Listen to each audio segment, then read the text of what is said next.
Here I am with the most amazing human, the most amazing animal loving, animal understanding human that I've ever had the privilege of knowing. And I think the world also knows Marc Bekoff as that person. Marc, you've written yet another book, this time along with Jeff Campbell, and it's called Love in Their Hearts. I don't know, you've written 30 books. You're impossible. You've written 30 books. God knows how many chapters in textbooks. God knows how many articles. Psychology Today every month. And you never stop. You're just full of this fascination with animals, with people and their relationship with animals. Of course, you've been on the show many times around the issue of dogs and people. But this book has many more interesting animals than dogs. And I say that, of course, as someone who lives as you do alongside my dogs in close and fascinating or fascinated proximity. This book it's written particularly for school-aged children. Is that right? Because it doesn't feel like that to me when I read it. Yeah, no, that's a great question, Tracy. It's a young adult book. And what that means, it could be for middle and high schoolers, but the people who reviewed it and the people who read it for us were some younger kids, and there were things they struggled with, and adults, including parents, teachers, Right? and others interested.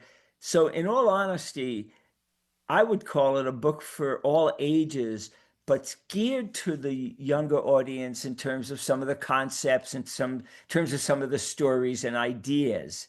Um, Maybe. I would say maybe, but really to me, there's a kind of purity to it. In the same way that when we talk about love and relationships, if we're not being all cynical and jaded as adults, we understand that love is simple and sweet and straightforward. And of course, can also be deadly, etc., in the animal world yeah, and in the human world. Come on.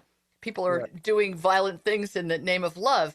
But the book is full of wonderful tales and stories of scientists like you and the work you've done living with and amongst and observing animals, and also the way animals live with each other. I'm particularly fascinated by a section that sort of goes along with the title, Love in Their Hearts, which is the name of the book. You've got a friend in me. Love, friendship, trust, and devotion.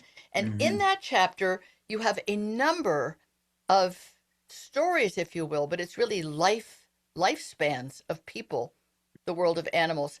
We're very lucky that you have brought to the forefront again the life and story and the almost mystique of Jane Goodall, who was a good friend of yours, a collaborator of yours, going back to when you were, I think, almost a young scientist. You were both, of course, much younger then.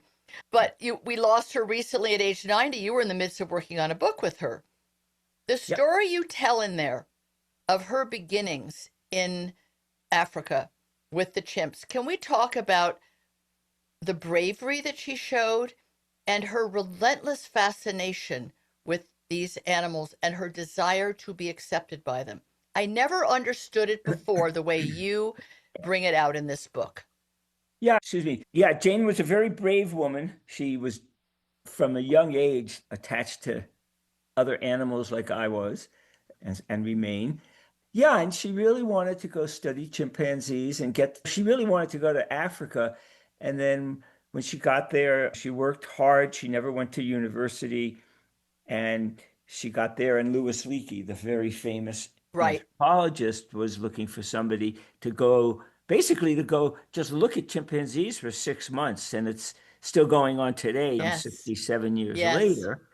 And she really brought with her no baggage, if you will. She wasn't tainted by academics or the Right. university.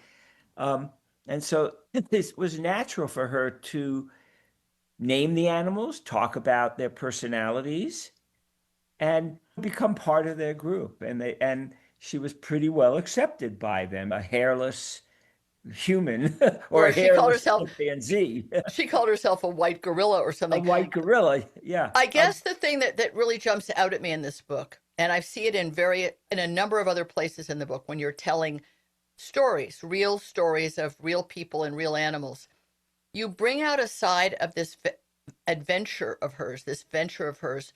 When I say brave, really brave, like Oh, yeah. deep, gutsy braveness. The stuff you're talking about is part of her myth. she bucked the trend of what the academics were doing. And they said, oh, poo poo, that's not science. And oh, whoops, now we're going to give you, I don't know, a Nobel and whatever else you're going to get and a degree.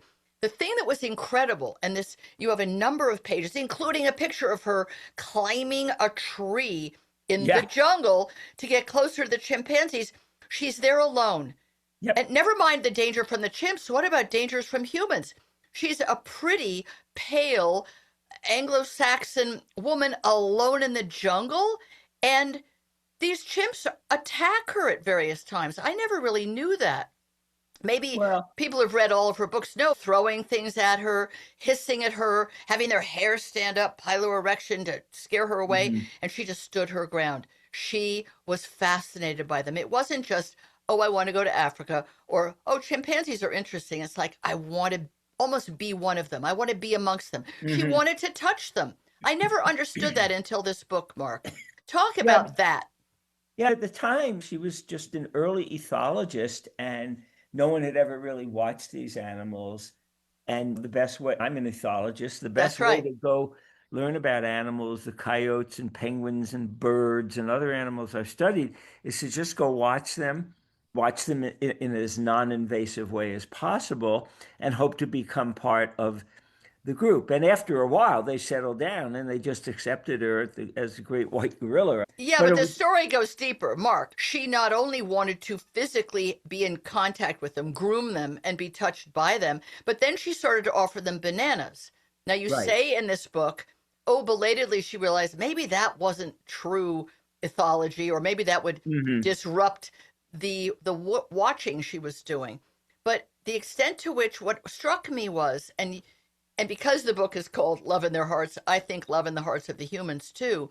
She Hmm. wanted to become one of their group. That's what I Hmm. really got the impression. Not she just wanted to watch them, admire them, appreciate them, document them. She wanted to be accepted. And you write about that, that they did Yeah. accept her, right? You didn't go and offer nice raw hamburger to the coyotes you were studying, did you? No, it's just your mere presence. And it's a great question, Tracy, because when you do field work, we spend hours being sure that the coyotes and the penguins and the other animals I've studied were not affected by our presence. Exactly. They want you want to have them habituated to those things out there, which would be us. Yes. We painted all the cameras dull black, the spotting Right. scope, so there'd be no reflection. And there's Yes. no better way than to learn about these wild animals than to be accepted by them and then have them go about their normal activity. And Jane was a trendsetter that way. There were times when she'd go out during the day and she'd be stuck out there and she would just wrap herself in a blanket and go to sleep. Well, And I must say that is what I thought yeah, of the myth of Jane. But when I read about it in here, she invited them into the camp, and then it was like, oops, now they're trashing the camp. Then she would put bananas out in huge bunches at the edge of the camp. It was a lot more interactive.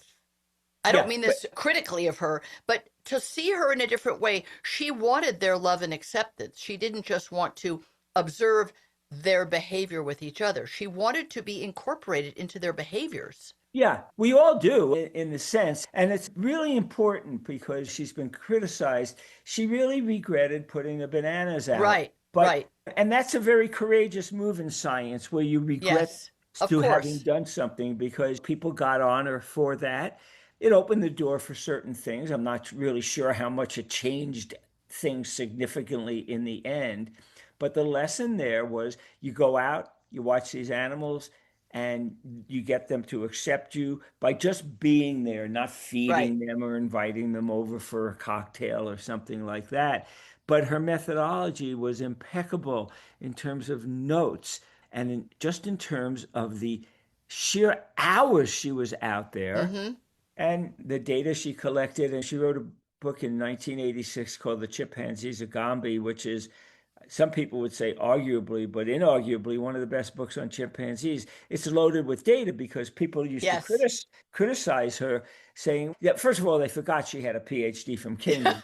But second of all, she was a great scientist and morphed, if you will, into a great advocate. And the other part of her research that was really important that does center on love is she started these projects. One was That's called right. Takare for Hmm. women in the community around Gombe so Yep. that the women could get jobs and get loans from Yes. banks. Yes. Really, I could be biased. I'm not one of the most eclectic humans I've ever met in terms of her concern for animals, people, and the environment. I My point is not she was not a good scientist. My point is that the love transcended the Yes. species. She wanted their love and acceptance. And to me, that is like an undercurrent of the book. It's not really, you're telling a story about a true scientist who changed the face of primate science. She was a genius. No doubt she was a genius. But the fact that she wanted to be accepted personally, not to be viewed as an object, I found that riveting because years ago, and I think you were not aware of this story because it wasn't a scientist, it was a lay person who, some man, I guess a bit off his rocker, if you will, who wanted to be accepted by bears. And he was in some woods somewhere and he kept hanging out with the bears and photographing himself with the bears. And then the bears kind of ate him. Now, a lot of people have heard this story. He was mauled by the bears eventually. He was not a scientist. He didn't understand how the bears behaved, but he Hmm. wanted to be amongst the bears. You have Hmm. a story in the same chapter about a couple living in the mountains somewhere with mule deer, and the man wanted to be accepted by the herd. Is it are deer in a herd? Is that the Yeah. right word? He Yeah. wanted to be accepted by the herd. Now that was an amazing story because at first they were startled by him, and then he would go out not just for hours but days and sleep on the ground with them even in the winter. Do you Hmm. remember this guy in the book? Yeah, Joe Huddle. Yes, of course. That's to me fascinating. So he wants to learn about the deer. He's really interested. He documents it, but he wants to live amongst them. I've, I mean, I've done the same, and many other people have, because one of the ways you get the best information about these animals, like I said before, is for them to behave as if you're not there. He didn't become a deer, and I didn't become a coyote, and Jane didn't Right. become a chimpanzee. But it's the methodologically, it's critical because so many field studies subsequent to Jane and some today are so invasive, even studying wild Oh, dogs, where the oh, people's presence changes the behavior of the right, animal. And so getting back to love, and I really mean this, is right. You become attached to these animals. You you can say you love the animals, but if you really love the animals, you stay out of their lives and be sure that what you're reporting to other people is their real behavior. right, Um, and the other thing is, there's just no reason why certain wild animals won't accept humans. I don't know if they love us, but they feel safe and they trust us. And that was another undercurrent of Jane and my and many other people's work is that you want the animals who you're studying to feel safe. And there's a love component to that. I yes, mean, and I like this discussion of love because it's not only kind of love of a monogamous couple or something right, like right, that. It's yes, really a connection. And sometimes people, I've been criticized, and I'm sure other people have, and I'll say, no, it's not like I love you on a Valentine's card. It's right, more, I love you as as the individual you are. I honor you. I respect you as the individual you are, and I want to learn as much as I can about you yes, as you, a member of a given species. I also want to, and one of Jane's, you know, keys was looking at individual differences, that's and that, right, and we write about that in the book. Is that a dog isn't a dog isn't a dog, that's and right, people say, well, you know this better than I do. Oh, I had a Malamute, and Malamute passed away, and I got another Malamute, and he or she isn't like my old Malamute. And I'm saying, of course they're not like your old Malamute. right, They are who they are, right. but that's obscured in a lot of field work. But things have really changed with the advent of compassionate conservation, where the lives of every individual matters. So people now have to really describe the personality, if you will, the temperament, the behavior of individuals. And That's what I love. And once again, the dog parks, because I spend a lot Yes. of time Yeah, you there. do. And so this love in their hearts is not only that they love one another and they're hippies and all that.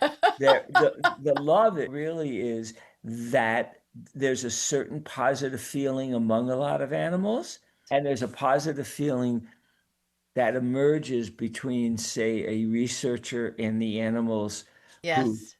who they're studying. It's Um, that interesting line between, well, you want those animals to accept you, not be threatened by you, but you don't want them to like all humans because then they'd be in jeopardy if the oh, other humans came around. And in fact, the guy with the mule deer tells the story so well because he was accepted by these two mule deer who he named, right. and they would let him go along, and better if he followed them to their territory than bringing other deer, which they did, back to his home and his land. But the minute they saw even the shadow of any other human, they fled, disappeared like vamoose. And that was so cool. They had Yep. identified him as one human, one entity they liked to have around, they could accept. But any other humans, scary. Yep. They came to trust him and they felt safe. And the other thing is, historically, when people talked about animal emotions, people didn't, even the skeptics said, yeah, animals can hate one another, they can fight one another, they can do Right. all these nasty things. So they were much more open to the negative emotions. So Correct. I've saw it in my career, and I've seen it not too long ago, where the word love, animals don't really love one another. We wrote a paper, colleague and I wrote a paper for Skeptic magazine. Do animals really form friendships? There's still some people who say animals don't really form true friendships. And I'm Wow. thinking the Wow. friendships I've seen are purer in many ways than Yes. what Yes. humans might call a friendship. So love Definitely. is also used generically in terms of just a really positive affiliation. Very much. I when I think about cross species love, even so, we're talking about humans to all these other species. Yeah. I had a house in Italy in the middle of the countryside. Rescued three kittens from certain death, teeny tiny little kittens, but we didn't live there year round. But somebody looked after the house for us. So when we came, we brought our two big American dogs with us because we were nuts. So we brought them from California to Tuscany, a golden retriever and a cocker spaniel. And these kittens were little, and they first met Amalfi and Roma, and the kittens slept with them, curled up with them, rubbed up against them. When we drove back up with those two dogs in the car, the cats who had been a bit wild, they had come from a feral background originally, they would come running up to the car, open the door, out come the dogs they know and love. No Yep. problem. As Yep. 6 months went by, nothing. Some people that lived locally drove up one day with their dog in the car. I said, oh, our cats love dogs. They let their dog out of the car. I didn't see the cats again until hours after that dog left. They absolutely knew That- the ones they liked, loved, trusted. It's fascinating. oh, yeah. There's so much research on that because they might use visual cues, Right. individual idiosyncratic Yes. sounds, vocalizations, or odors. And Yes. and so there's also what we're talking about is just how animals, but to you and me, it's just duh that they know one another. And it always fascinated me doing field research how you have a pack of coyotes here and a kilometer away, maybe another pack of coyotes, and one would maybe cross over into the territory of the other. Right. And to us, they don't all look the same, but they don't look like a wolf or a Right. dog or Right. an antelope. Right. And they can tell individuality. Immediately. Yeah, immediately. And once again, at dog parks, I see it all the time is how do these dogs from a distance know, number one, it's a dog, and number Right. two, it's their friend Or their enemy, or whichever. their enemy. They could differentiate Yeah. friend from foe. And yeah, Well, and a lot of it, where the love is concerned, you also have a wonderful section on these elephants. Something the elephants do, which I never knew, which is they put their trunk in each other's mouth, oh, and inside the kiss. mouth as a Yeah. kiss, but that they kiss frequently every time they're reunited. And we always think the famous thing, elephants and their long memory, right? I You mean, you talk about the fact that if these elephants are separated for minutes or 1 hour, they make a huge greeting kissing even after 1 hour. Now, it's not that they forgot how long they've been gone. That's just what they do to express their love. It amazed me. oh, I've seen wild coyotes and wild wolves go through intensely long greeting ceremonies when they've been separated for a few seconds almost. Wow. But a lot of that is investigative. So visually, they may know the other animal. Maybe they're trying to find out where the other animal had been by Right. smelling their fur Right. Or their or mouth. Did they their get anything mouth. good to eat? Yeah, Did I miss out on a treat? what have you been eating? And Yeah. these are questions that people didn't even attend to, not because they were dumb or they're dumb questions, they just didn't think about it. And one of the things we point out in this book, and I pointed out elsewhere, is just spend a lot of time carefully slow watching these animals. Yes. And you'll be have your minds blown. And you know that with dogs. People say, oh my God, I've lived with my dog for 8 years and they've just did something I've never seen. Because they were slow watching. That's a great phrase. That's a Yeah. real Marc Bekoff phrase, slow watching. I guess this book is a testament to all of you people who have devoted your lives to slow watching a variety of creatures around the world in different settings so that we can appreciate them and measure ourselves by them in a sense. What is Yeah. our love like compared to theirs? What is our greeting like compared to theirs? Oh, no, absolutely. And I like a lot of humans, maybe not all humans, but right, by watching the way the other animals express a whole variety of emotions, if That's you right. will, we learn a lot about ourselves. Yep, And I love opening what I hope this book does, and my book, The Emotional Lives of Animals and The Smile of a Dolphin do, is it opens up the world of these that's right. animals to people who, not because they're dumb, it's people who, in my eyes, personally, don't have the luxury. I Well feel said. I Said have the luxury of having spent and still spending my time getting paid, if you will, to to slow study watch. animals. And, That's right. So and I'm just going to hold the book up again, Love in Their Hearts.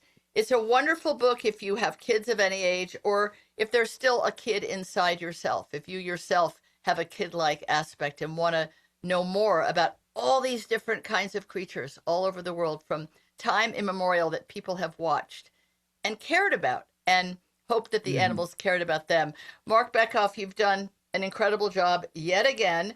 The Thank you. subtitle is A Celebration of Animal Emotions and a Guide to Compassionate Action.